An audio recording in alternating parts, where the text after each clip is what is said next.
In this video I will explain my experience since I'm going over the various ones I've had with my various entheogens with San Pedro. San Pedro is basically a cactus similar to peyote, and its main ingredient is masculine. I did this at a retreat when I was in Peru. There was a beautiful garden and maloca that we spent a day at and had the San Pedro. It's not very tasty stuff. We had it with pineapple juice, and it will make you queasy, not as much as I felt that ayahuasca did, but effects were quite different than ayahuasca. I did not probably have enough for a effect that I would like to have had. I did see some effects, but it was very light for me. I could almost say that the reality was again close to baseline, but it seemed to me that some of these drugs do not have that much of an effect on me.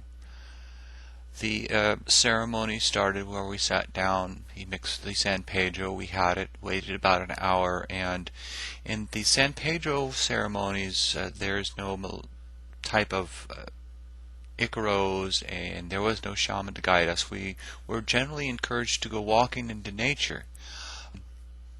The nature of San Pedro left me quite vivid and able to operate, so I didn't see a problem with this kind of approach. Again, it was very light for me. I did see a few visuals if I concentrated. Looked at some spots for a long period of time. I started to get other shades of visuals. It was interesting in that respect. In the respects between San Pedro and, say, ayahuasca, ayahuasca is more of a turning in, an inward look to yourself, where San Pedro is kind of a turning out and looking at the nature of things. So the difference was that. Later we had lunch. Some of the visuals I had were nothing extremely pertinent. Particularly I looked at the ground and saw some fractal natures there. While observing the trees of the jungle while sitting by this beautiful pond, I noticed that the trees had a yellow tinge that could be seen above them that wasn't a reality-based tinge. I did, however, enjoy the day immensely. It was a beautiful day in South America, and there were some exotic birds that were flying about. These were not hallucinations. These were little yellow birds. There's quite a bit of wildlife in the jungle of the Amazon, so I did get to enjoy the grounds that were there for anything that was just worth a day out to do that, because they had a beautiful little pond and some things to watch.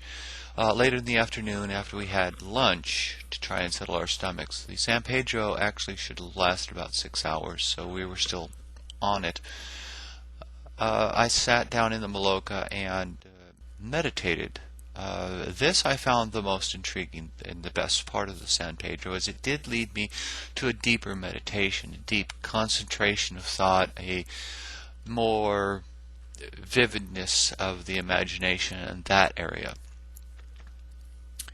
After a thunderstorm and rain, it slowly let up, and later on my own I did do a little bit of San Pedro to try and experience what the effects would have on dreaming. Since the meditation gave me kind of a dreamy-like effect, I wanted to see the actual dreaming effects it may have had with it.